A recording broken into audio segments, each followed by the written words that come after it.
The children in my class are working hard to improve their handwriting. Some of them are doing almost as well as the boy with the beautiful handwriting. Who is he? Well, listen while I tell them a story about handwriting. It begins, once upon a time, there was a small kingdom called the Land of Alphabet. Behind a beautiful gate was the castle where the king lived. The king of Alphabet was often busy in his great hall.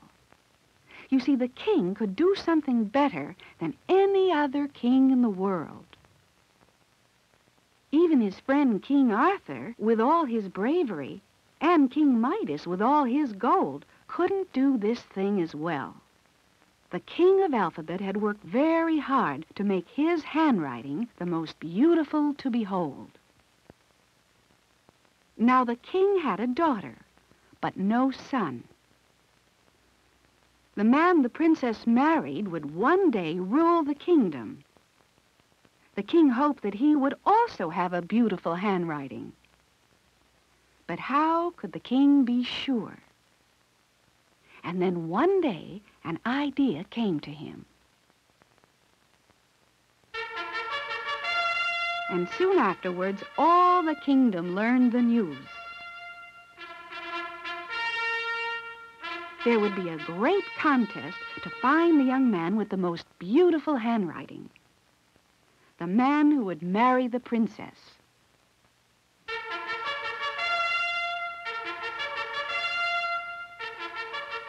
All over the kingdom, in every house of every village, young men began practicing for the contest. Now, deep in a dark forest was the house of an evil magician. The magician was certain he would win the contest, for he had a magic pencil.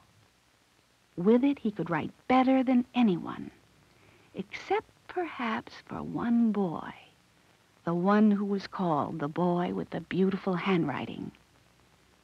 But the magician had a plan. You see, he also owned another magic pencil. This was an evil one. Anyone who wrote with this evil pencil would write so badly that he could never win the contest. So the magician disguised himself as a pencil seller and set out for the house of the boy with the beautiful handwriting. Just outside the dark forest where the magician lived was a green meadow. Here was the cottage of the boy with the beautiful handwriting. Inside, the boy was busy practicing his handwriting, just as most of the other young men in the kingdom were, so he didn't hear the evil magician come in. When the magician looked at the boy's paper, he could see why he had earned the name, the boy with the beautiful handwriting. He did indeed write beautifully. Then the magician showed the pencils he had for sale, but the boy was too poor to buy any of them. So the magician said, because the boy wrote so well, he would give him a gift, a beautiful pencil. But of course the boy didn't know this was the evil pencil. The magician just wanted the boy to promise that he would use the pencil in the contest, but not before. And the boy agreed. The magician was certain now that he would win. It was easy to see why the boy had such a beautiful handwriting. He sat straight. He put the paper in good writing position and held his pencil comfortably. and how well he could make his letters. All his capital letters were the same height, a little less than 1 space high. All the tall letters were just as tall as his capitals. His T's were a little shorter.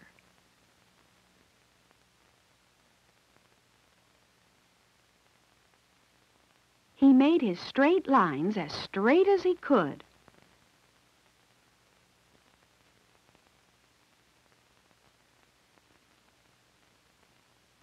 And when he wrote numerals, he made them the same height as his capitals. He didn't mind practicing. He made all his half-space letters the same height. He made the round letters as round as he could. Every half-space letter just touched the lines. It wasn't over a line or under a line. When he made a letter that needed a dot, he put the dot right over the letter. And he made sure that letters with tails all went the same distance below the line.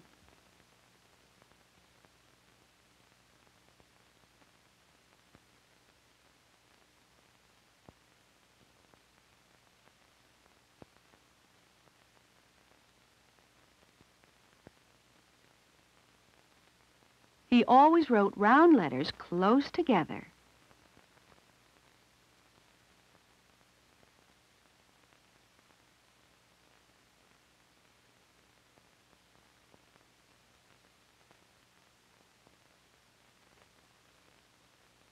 He wrote round and straight line letters close together, too.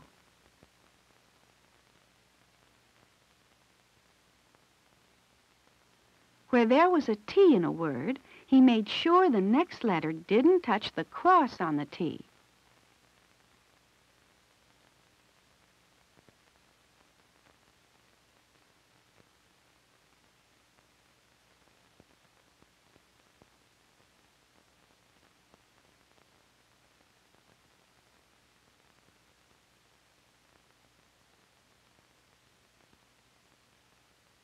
And he made sure that tall, thin letters, like 2 L's, weren't too close together or too far apart. And when he wrote a sentence, he left a space about as wide as a small O between every word. How he hoped he would win the contest. Soon the day of the contest came.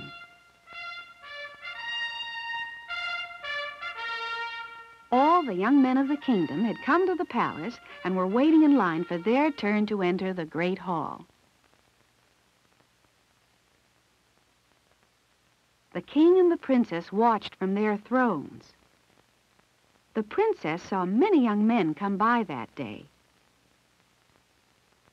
Then, far at the end of the hall, she saw the boy with the beautiful handwriting. He was next to last. When he saw the princess, more than ever he wanted to win. He was glad he had a beautiful pencil to write with. Behind the boy, the last in line, was the evil magician. He had brought the other magic pencil. At last, all had written except the boy and the magician. Now it was the boy's turn. First, he was given a piece of paper to practice on. Now he began to use the evil pencil for the first time. But something was wrong. The magician knew what it was. When the boy began to write, the evil pencil made his posture poor. Because of the pencil's evil enchantment, he couldn't get the paper in the right position or hold the pencil the way he wanted to.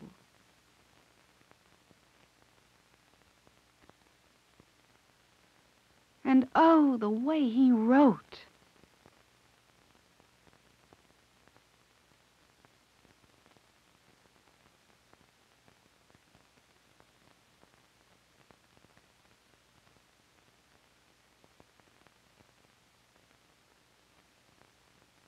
something was certainly wrong. The princess was very unhappy. Now, practice time was over. Even though it seemed he couldn't have good posture, he made himself sit right. Even though it seemed his fingers couldn't hold the pencil properly, he made them hold it right. And then, working as carefully as he could, he began to write. He put to work all the skills he had. The magician could hardly believe what he saw. Could the evil pencil have let the boy write so well? The magician was sure he had given the boy the wrong pencil.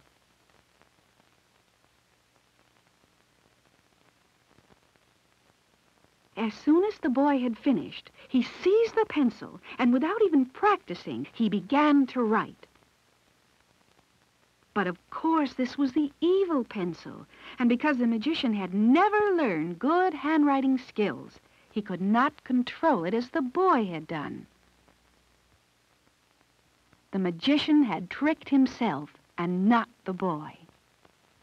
He left and never returned again. With one look at the boy's handwriting, it was clear he had won the contest. How happy the boy was, for he had loved the princess at first sight. So he married the princess, and many years later, he became the king of alphabet. The people loved him, and forever after, they called him the boy with the beautiful handwriting.